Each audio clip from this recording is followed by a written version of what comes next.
Hello, Cancer. Welcome to your first half of March reading. I just wanted to shuffle a couple of more times. I already started shuffling, and I did some focus on my Cancers. I'm a Cancer too, Cancer Sun, Leo Moon, in case you're wondering. I only do readings for sun signs, though, just because I feel like that's what everybody knows. Not everybody knows their moon sign, but if you're curious, look it up, Google it. Lots of calendars out there. While I continue shuffling, I'm going to give my little disclaimer. This is a general reading, so there will be messages for more than one person here, whoever is connecting at the time. And if there's a message that resonates, that message is for you. I just messed up my cards. If there's a message that resonates, that message is for you. If it doesn't resonate, it may be for someone else. So take what resonates and leave the rest for them. My name is Melissa, and this is Uncensored Intuition. All right, so at the bottom of the deck, we have the Knight of Swords. That's going to be the overall energy for this reading. Focus. Not with my face in the way. The Knight of Swords. The Knight of Swords shows something's going to happen quick. So the first couple weeks of March, we have some quick movement. Let's find out what that movement is all about. All right, what is moving along for Cancer? March. The Four of Cauldrons. I'm getting this card for almost every sign this month. The Four of Cauldrons. For me, this is like a story of unrequited love. Like, she's pouring her heart out, and he's like on his phone, like texting somebody. He's just like, he knows she's saying it, but he's not listening to what she's saying. Like, she's pouring out her heart. She's giving him, everything that she thinks he needs. And he's just like, meh, okay, thanks. Thanks, I think. I mean, I don't know what you said, but thank you. That's how he's handling the relationship. So what does that have to do with the movement? Like, I think we can kind of guess. But what is that? That's kind of slower moving, so I don't think that's this knight. This is the Knight of Cauldron in reversed. In reverse, whatever. The Knight of Cauldrons is the Knight of Cups. Cups are cauldrons. I think I went over that before in this deck. So the Knight of Cauldrons is kind of slower moving,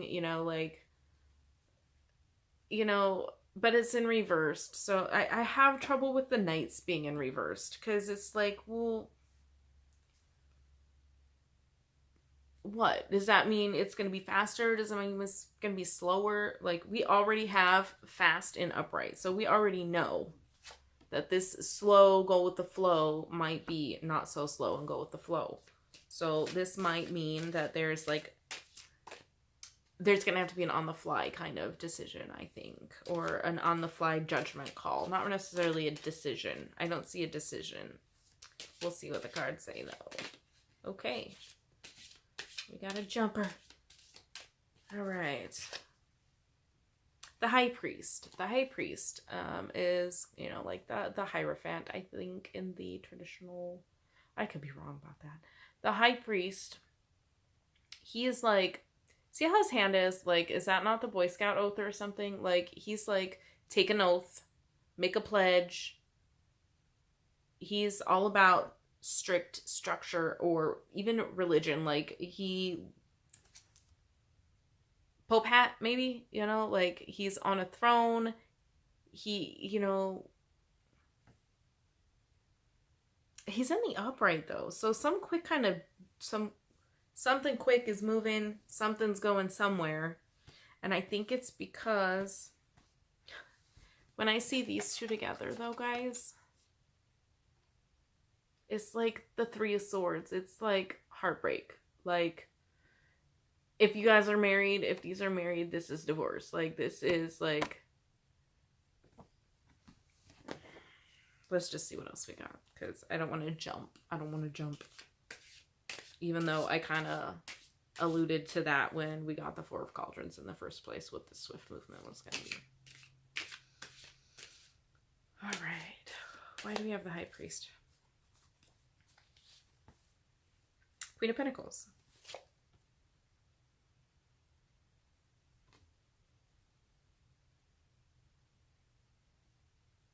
Oh my gosh.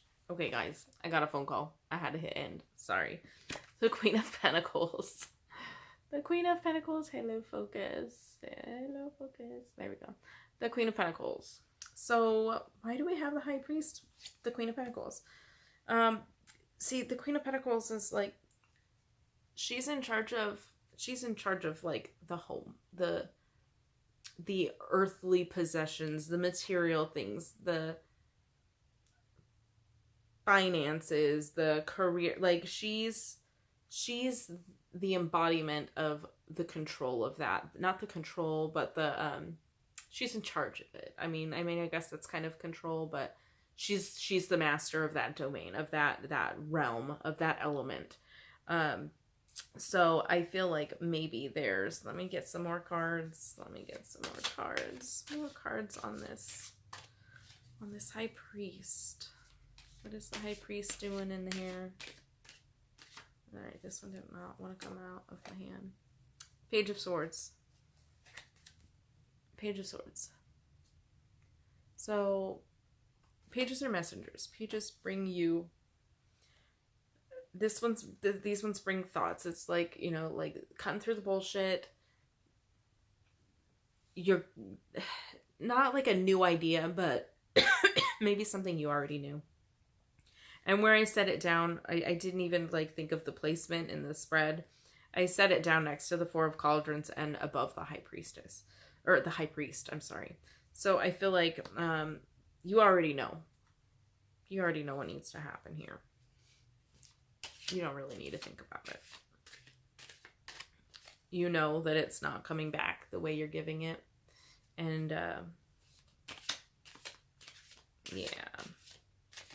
You know, when you see the High Priest with a positive cups card, you say wedding. You know, this is kind of not looking that way. So, let's see. Can we get a clarification on that Queen of Pentacles? What is that Queen of Pentacles going to tell us?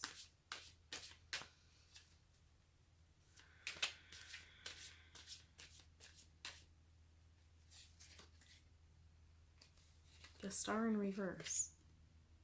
The Star in reverse. So you're not the star. Like, you want to be the star. But I think, you know, the Star reversed goes along with this. It's just kind of a feeling of like, hey, I'm here. Like, don't you see me? Like, you're not the star of the show.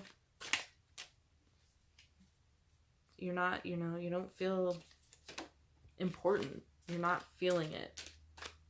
You're not a priority to this person. This jumped out. The Three of Cauldrons. Okay. We are kind of getting to the advice. The Three of Cauldrons, the Three of Cups is like a celebration of love. Not necessarily of love, but a positive celebration.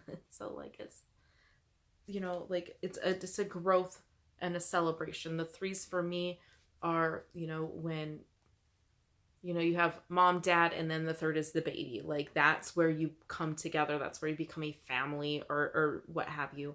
The threes that kind of represent that growth. Like, there's a new thing that's involved. It doesn't tell me there's like a third party. Although, in this case, with that, you know, feeling unnoticed, feeling unloved, and that swift movement, I feel like this, in this case, and I have never interpreted this card this way, but I feel like there might be a third party.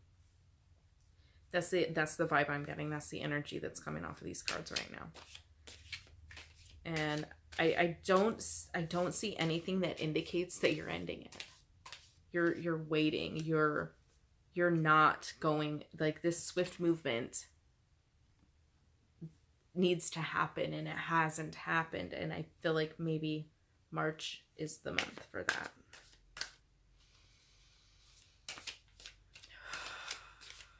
Cancer. What advice? What action to take? What advice? This one did not want to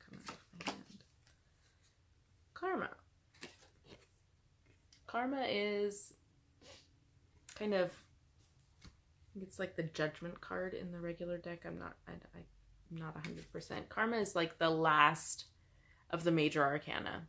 And if you look at it in the upright, like you see like the death and the birth, and it's all in one. And you see the Reaper in the middle kind of taking those, like it's a cycle. Like we have the birth, and then it, you know, like you go into, you know, the universe, and you know, you become a life, and then you become an earthly being, and then you have the death over here where the, you know, like the beginning and the end, and it just like, you know, you're taken from your physical body into the non-physical realm, and you become spirit. It's the beginning and the end, and kind of like this cycle of life, and what comes around goes around. And I don't see the advice in that card being reversed. I think it being in reversed shows me that maybe you need to focus less, getting chills, focusing less on the spiritual, and go back to the beginning and look at what is, what the end and the beginning look like. And I think from these cards, I feel like there's an end that needs to be taking place that is not. And I think this swift movement is more, after seeing all of the cards come together, I think it's more of a cut the ties, bitch. Like, why are you not taking this action? I think this is the action. This is the advice. With all the cards laid out in front of me, I see an end that needs to take place in order for there to be a new beginning. And I think there might actually even be a third party involved. I don't know if it's you or the other person. You can take that how you know it to be. But yeah, I don't see any fear here though. Like, you already know. Like, this tells me that the message is there. Like, you already know.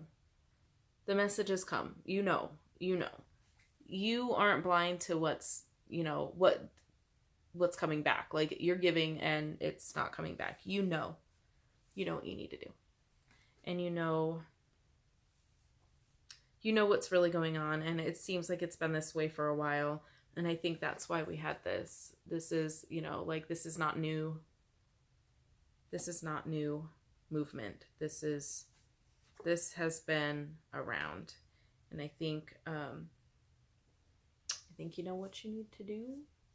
And I feel like if you're not in a relationship, I don't know how this could relate, but I feel like if you're not in a relationship, this is telling me that you should not be in one right now. But I think for most of you, you're in a relationship that you need to get out of. And I feel like this is a romantic relationship. So I don't think this is, you know, like a friendship. You need to stop being friends with this person because they're a big meanie head. I think this is a deep relationship that is due for an ending. So I wish you the best of luck in that. Again, take what resonates, leave the rest for the others. Yeah, I'll see you in 2 weeks to see how this unfolds. I hope you have a blessed day.